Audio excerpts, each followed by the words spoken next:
It's been one of the selling features of the Rodecaster series since it launched in 2018.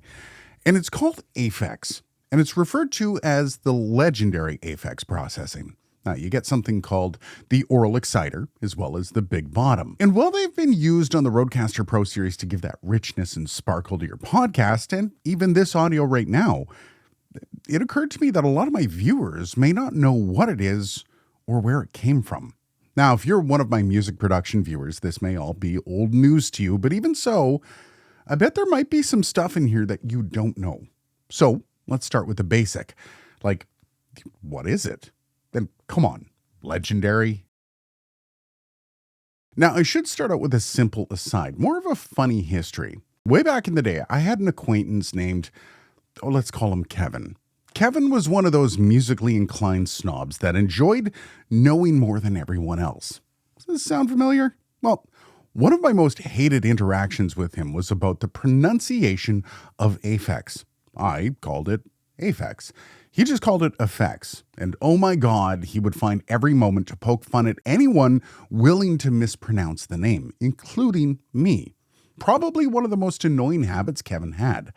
So when I did get a chance to sit down with Peter Friedman from Rode, I got to clear the air and got final confirmation about it. I would imagine it was a rather odd question out of left field for him to answer, but it does allow me to do this. Eat my ass, Kevin. Anyhow, on with it, right? Now, the company Aphex Systems got its start back in 1975, and its original product was the Aphex Exciter.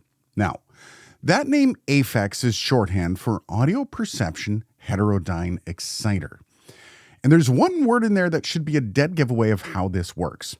Heterodyne. Now, I'm going to spare you the meat of the science, but the gist here is it's a process.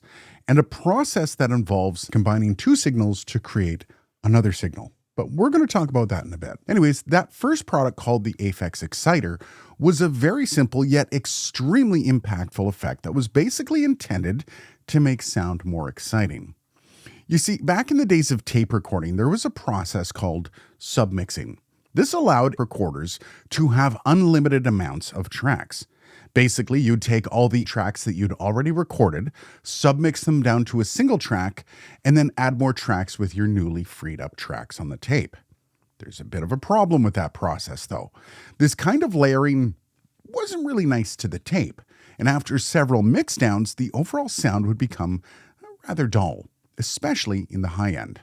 Enter this new toy in the 70s, and it became an instant hit. Now, when I say the Oral Exciter was popular, I mean it. At first, it was only rented out at a steep cost of $30 per minute of final track, meaning for a single 3-minute song, it cost an extra $90. And that was on top of the already high studio time costs that you would be incurring. After a while, the units were sold directly to the public, but never that original model, making it one of the holy grails of music production. So then that's all the what, but how did it do it?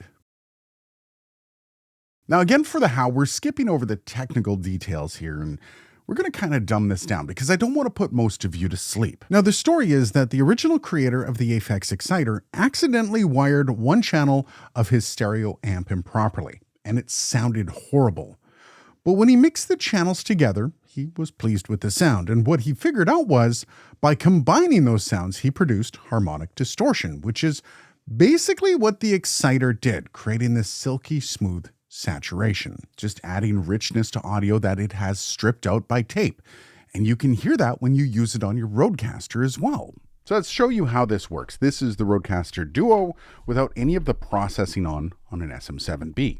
Now we're going to turn the processing on without the Oral Exciter or the Big Bottom. Now we have the processing on without the Oral Exciter or the Big Bottom. I should mention I don't have the gate on either. This is what it sounds like. This is without the Oral Exciter or the Big Bottom again. Now let's turn those on and see what happens. Now we have the Oral Exciter on and the Big Bottom on. This is the SM7B profile that is preloaded into the Rodecaster series. So all you have to do is basically turn this on and go. This is with the sparkle. This is without the Big Bottom or Oral Exciter. And this is without any of the processing. Again, all processing off and all processing on. Makes a pretty big difference. Now, while it might sound like an EQ, that oral exciter really isn't. In fact, that's the best part about this.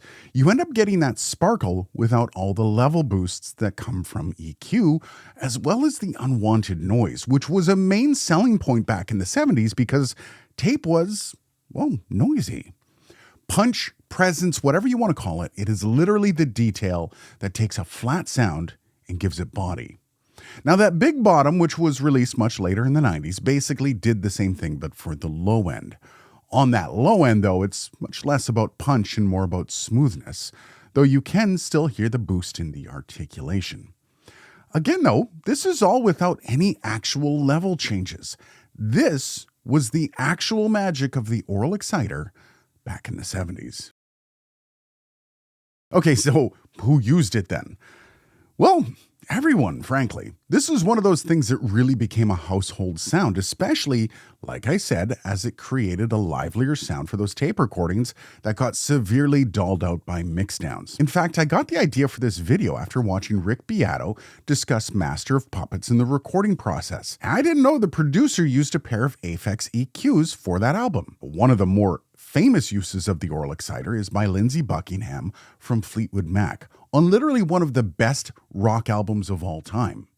Now, apparently Lindsey was really hard on his tapes used for Rumors, and the first run of the album was rather dull. Then, after the oral exciter was done with it, I'm sure we've all heard the result, right? This thing basically became a default effect that everything was run through.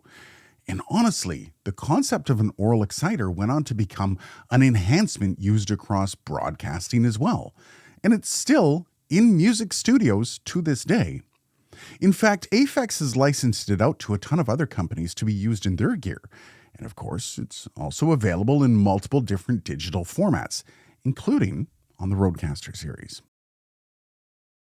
Now is a good time to point out that the company was actually purchased by the Friedman Group in 2015. That's the Friedman Group that also runs Rode and Mackie. Probably a decent hint of why it features so prominently in the Rodecaster series. But while I know a lot of the music producers that watch this channel know this, I'm not sure the podcast group does. You can still buy Aphex hardware, though it might be hard to track down brand new, or at least I think so. The Aphex website still has the stuff listed, though I can't find any retailers carrying any of it. However, I would hazard you would probably find that the hardware has both a different delivery as well as a different outcome to the audio than those software versions we're used to. Now, while we've come a long way in DSP saturation, it would be hard to argue that the original hardware isn't better. And it isn't just the oral exciter and big bottom in their lineup. They had a channel strip, converters, interfaces, and even a headphone amplifier, which leads us to the question: is there any appetite on this channel for me to get either the preamp or their hardware version of the exciter and big bottom? I would love to hear from you. Honestly, I would love to see how varied it is from the software version we have today on the Rodecaster versus running the signal through the channel strip. Let me know down below for sure.